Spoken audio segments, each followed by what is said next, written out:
Derby Wars, racing's biggest contest site, is now even bigger, with more than 200 games every day. Check out Survivor, Derby Wars' hottest new game.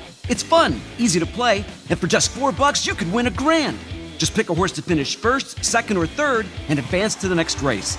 With daily payouts and games starting every hour, you'll see why fans are racing to play Survivor. Go to DerbyWars.com now, use promo code SURVIVOR to get 5 free Survivor games with your first deposit.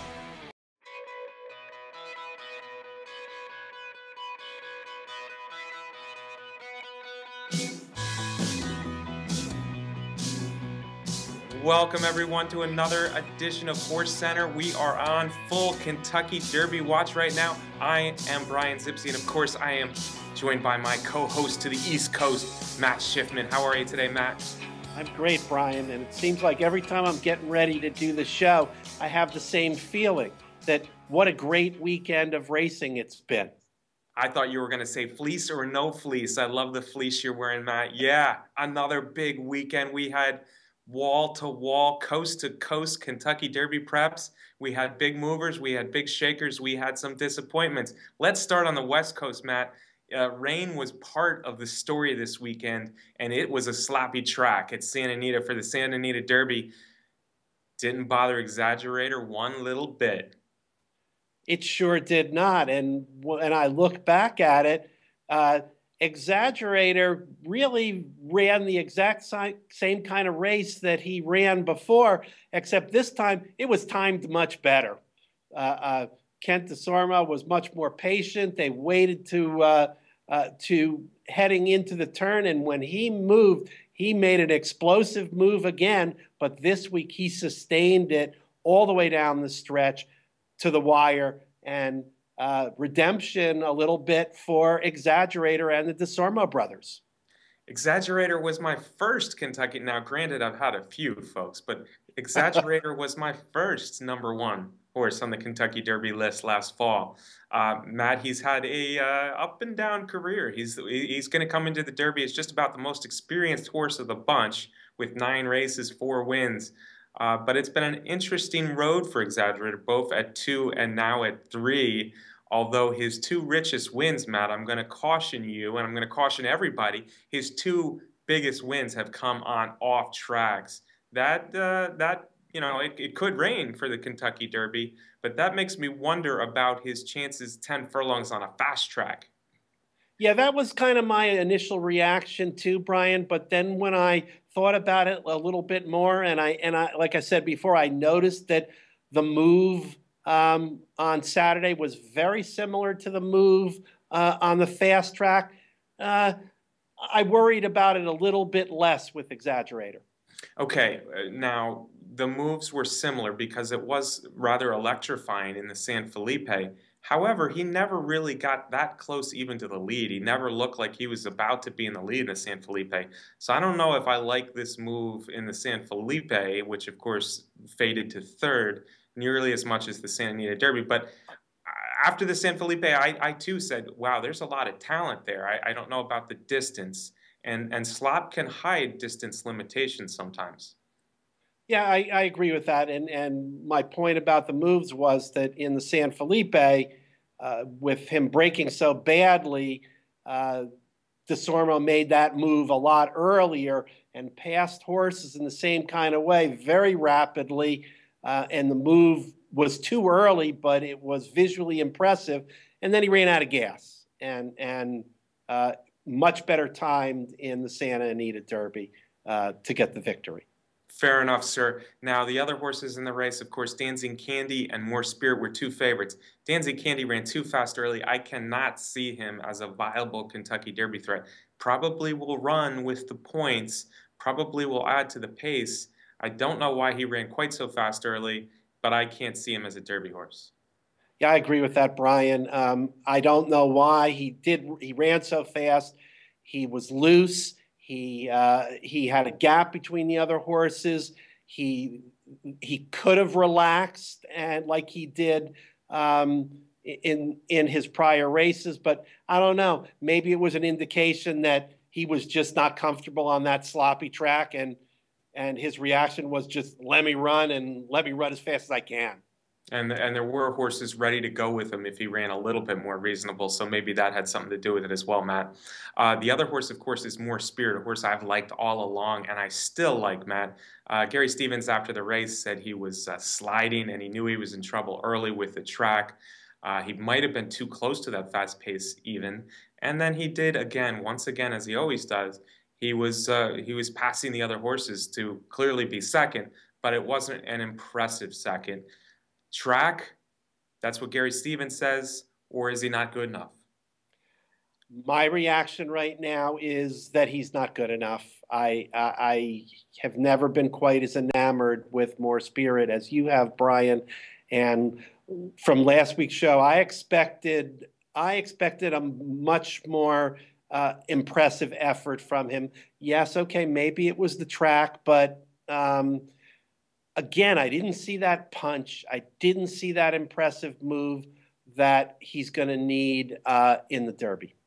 Yeah, he reminds me of a lot of horses over the years that I've seen. Gata del Sol comes to mind. Giacomo, the 50-1 winner, comes to mind. Real Quiet even comes to mind. As far as what he's done before the Derby, I hold on to what I've always thought about him, that he's a real mile-and-a-quarter horse and that he's in the best possible hands getting ready. I have to believe Stevens to some extent that he wasn't getting the track, and for him to still be a clear second didn't really bother me too much, so I still like More Spirit. Now, when we move two-thirds of the way across the country to Keeneland, Matt, we saw some interesting late runners in the bluegrass. Brody's Cause is back. Yep, Brody's Cause got to his beloved Keeneland racetrack, and it's been a track that has been very kind to the closers. And boy, what a great race that was! I love races like that. The top three finishers early in the race were all in the back of the pack, and Brody's Cause wins the race. Cherry Wine was in the back, makes a great room. Also Dale Romans, and my man Sam breaking from the 14th hole, way wide, coming around the turn, passes Cherry Wine in the stretch. Fantastic move. I love what Brody's Cause did, but if I'm picking a horse out of the bluegrass, I'm taking my man Sam. Yeah, my man Sam is interesting. When the late nominations came out, Matt, the first thing I posted was, oh, I'm very happy to see my man Sam on that list. He was the one that I thought was interesting heading into the Triple Crown. Very interesting. And he ran a very good race. Leperoux did get him safe ground into the first turn, but he was still last. So tough. Now, he wasn't that far behind Brody's Cause through much of the early part of the race. And Brody's Cause may have been a little bit more explosive late backstretch and on the turn. But then my man Sam went widest of all coming out of the far turn. And he kind of stayed behind Brody's Cause until very late. He started making up even more ground. My man Sam's only run 4 races, only won once. For that reason alone, I like Brody's Cause better. And I will say this about Brody's Cause. A lot of people are saying a Keeneland horse. One of the more impressive maiden races I saw last year was when Brody's Cause came from the absolute clouds to run right by a well-respected maiden field at Churchill Downs last year. So I have no doubts that Brody's Cause can handle Churchill Downs. But I'm like you, Brody's Cause, especially Brody's Cause and my man Sam, I thought they were better than Cherry Wine, who was third. But those two horses are interesting, especially if there's some pace in the bluegrass.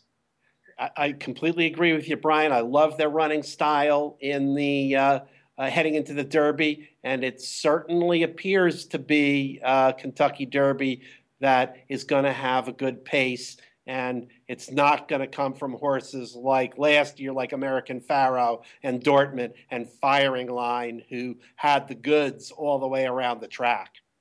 Yeah, so far I would agree with you, Matt. I think we should wait for Arkansas to talk a little bit more about the prospective field and then maybe the prospective pace. But I'm with you on this point. It looks like there's a lot of horses that want to be at least close to the lead that are pointing for the Kentucky Derby this year. And for maybe my betting and maybe for your betting, that might be a very good thing. All right, Matt, we're going to go to New York, and you were there. I was at the Bluegrass. I had a wonderful day at the Bluegrass. Thank you, Sheer Drama. Matt, you were at the Wood Memorial, and there was a lot of wet stuff, just like Santa Anita in New York, wasn't there? There sure was. It was, except we had cool weather. We had weather in the low 40s, and we had rain. The Aqueduct racetrack is on all days is a very deep racetrack, and now the track was wet and rainy and muddy, and Aqueduct gets to be very thick, very deep, muddy racetrack, and we started out with two horses going at it on the lead, just as expected. It was Matt King Cole and Outwork battling it out in the lead. Yeah, Outwork got the outside position. I don't know, Matt, necessarily if that was the better place to be. Some of the races I saw, maybe outside was better than inside. So Outwork was better than Matt King Cole, but maybe the track and the positioning of the two had something to do with it. I wouldn't completely give up on Matt King Cole going forward, but Outwork was very game. And that maiden that slipped through on the rail, maybe the slower rail, but he had a great big opening as they came out of the far turn. Trojan Nation is his name, an experienced maiden from California. Looked like he might get by Outwork, but Outwork had something left for him. Sure did, and it was, you know, it was an exciting finish, which is always great. And after the race, of course, Outwork is another Uncle Mo. It's owned by Mike Rapoli and bred by Mike Rapoli, who also, of course, campaigned Uncle Mo. And the great storyline was that it was exactly 5 years after Uncle Mo failed as an overwhelming favorite to win the Wood Memorial. It was kind of the time when all of Uncle Mo's illnesses and problems began to kind of have his career falling apart. So for Pletcher and for Rapoli after the race, there was such excitement that they got this son of their Uncle Mo to some vindication in the Wood Memorial. Yeah. You know, it's a nice story. Uncle Mo, of course, was beaten at 1-10 5 years ago. And who knows what he would have done if he was healthy along the whole way. But wow, has he started off as a great sire. And Outwork, Mo Tom, and of course, Nyquist, you have three of the, certainly at least the top 10 favorites for the Kentucky Derby, all sired by the same first crop sire in Uncle Mo. So nice to see. Matt, we also might see two maidens in the Kentucky Derby field. This point structure is a little bit strange. Lauban and Trojan Nation, good performances in New York, in the Gotham and then the Wood Memorial. They've never won a race between them. And they're going to line up, it looks like, in the Kentucky Derby. Yeah, they have. I mean, they have enough points, regardless of what happens. I'm pretty sure that they have enough points right now. Lauban is in 21st, but you know, with I think 32 points. This is the time, once we pass this weekend with the Rebel and the Lexington, now we really start getting a feeling of who actually is going to go into the Derby, whose connections are going to keep them out, who's going to point for things later on. So it's looking like it's going to take more than the number of points, the 20 or so that have had in the past, but you still never know. It could drop down to that point also again. Yeah, it looks like there are a lot of points, horses in the 25 to 32 range. I think Lauban probably will get in, and I think Guillot will probably want to run Lauban. He said before the race that he wasn't going to go to the lead, but Lauban went to the lead in the Bluegrass, set the pace, and finished fourth. Interesting that two maidens are going to be probably in the field. Again, we're going to talk, folks, next week more about the points and who looks like they're going to get in. There's always a late defection or two. So, yeah, I agree with Matt that if you're 25th on the list right now, you still have a reasonable shot to get in. Matt, we're talking about Kentucky Derby all the time here, but I think we need to bring up the fillies just a little bit. Songbird did her thing in California. You had Lewis Bay winning the Gazelle. You had Terra Promessa winning the Fantasy over a stablemate. And then, of course, you had a really, really good Ashland Stakes that I saw at Keeneland. Yeah, Brian, and when I came on the show, I talked about another great weekend of racing, and it was a fabulous weekend of racing. But if I have to pick out one race that was the best race of the weekend, it was the 3-year-old fillies going at it at Keeneland. What a race that was, Brian, with Karina Mia, the unbeaten Catherine Sophia, and Rachel's Valentina. What a race that was. None of them won, though, Brian.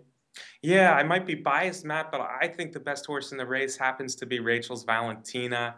She fought the whole way. She chased Karina Mia just a little bit more than the favorite Catherine Sophia did. Catherine Sophia, of course, had been racing all along, so she had more experience under her belt than Rachel's Valentina. Rachel's Valentina fought back and was getting the best of Catherine Sophia late. Now, maybe that points out that Catherine Sophie is not a 9 furlong horse or an 8.5 furlong or a 2-turn horse.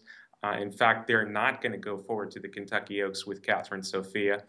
But Rachel's Valentina ran a big, huge race. She won the battle, I think you said, Matt, but it was Weep No More, the Tampa Bay shipper who has a big late kick.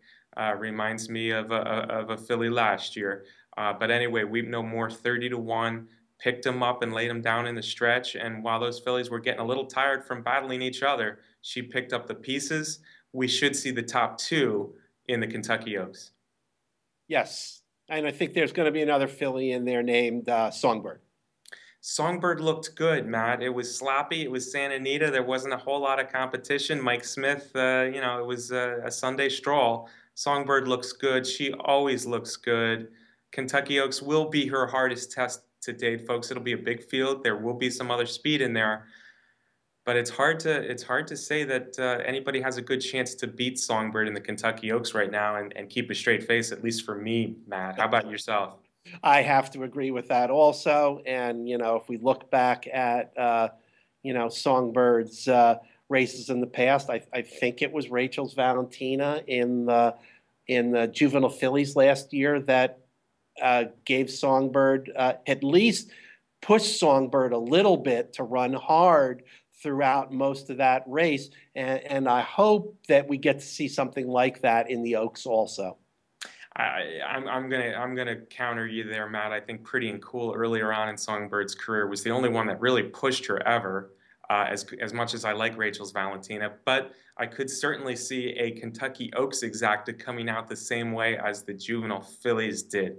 All right, Matt, let's move forward. Let's go forward. We're talking some more preps this week. Lexington Stakes, we're expecting Swipe back. Swipe at 12 points, 10 points on the line in the Lexington. I don't think they're thinking Kentucky Derby anymore. Maybe he becomes a Belmont horse, but it'll be interesting to see what Swipe can do on his return.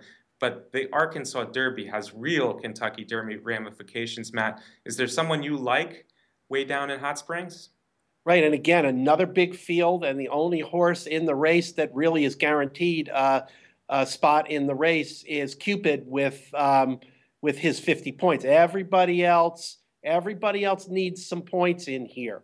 To me, it looks like a race that, again, kind of, like the Rebel, doesn't have a lot of pace out there. Is it going to be another race where Cupid can get out there and get comfortable and take it all the way? I think that's a distinct possibility. You and I both like Whitmore. I've liked Whitmore all along.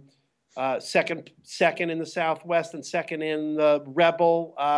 I'd like to see Whitmore get a victory in the Arkansas Derby, but of course, Arkansas Derby is another race that Baffert has had a stranglehold on.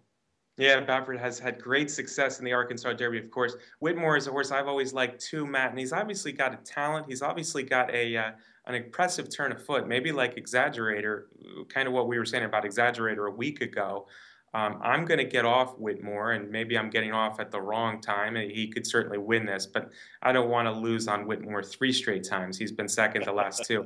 There was a maiden race earlier this year at Oaklawn Park, Matt, that involved 2 horses, Dazzling Gem and American Pioneer. I think both are legitimate stakes horses. Now, American Pioneer is just coming off a maiden race, an impressive maiden win after running second, maybe a slightly troubled second to Dazzling Gem back in that maiden race. Dazzling Gem has gone on to win a nice allowance race, and then he hit the board in the Louisiana Derby. He'll need to improve, but both of them have some pace.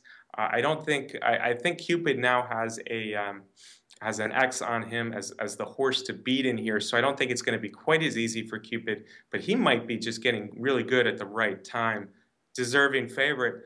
We didn't mention Gettysburg. We didn't mention Creator, who looks like an up-and-comer. And, of course, Sudden Breaking News, who has an explosive rally every time. Last time, little trouble, didn't get into the picture really. But he's another horse that, you know, especially as we move forward to the Derby, a horse to watch out for.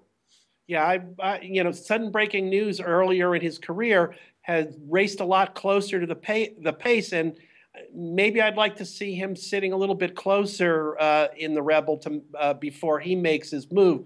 But again, so many possibilities here, big races for all of them. You mentioned Gettysburg, who is another Pletcher horse with a good pedigree coming out of the Windstar Farms barn. No points, ran second out in Sunland in that Sunland festival that kind of took the place of the canceled Sunland Derby. So, and in that race, he ran second all the way around the track. Who knows with that one?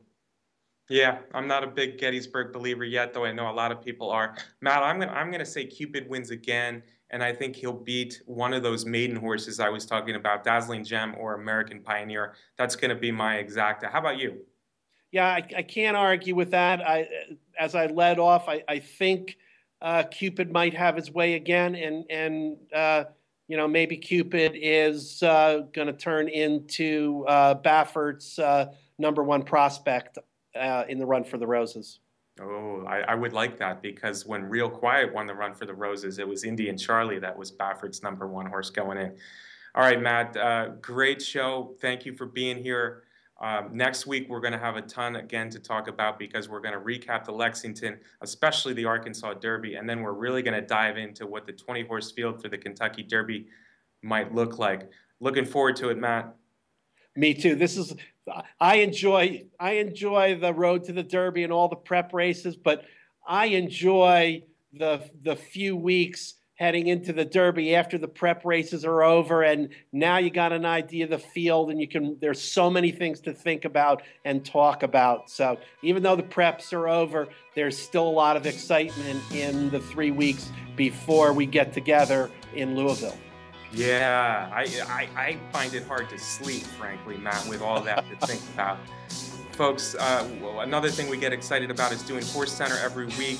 So thank you for joining us here. As always, we're brought to you by the best contest site out there, Derby Wars. Thank you for joining me, Matt.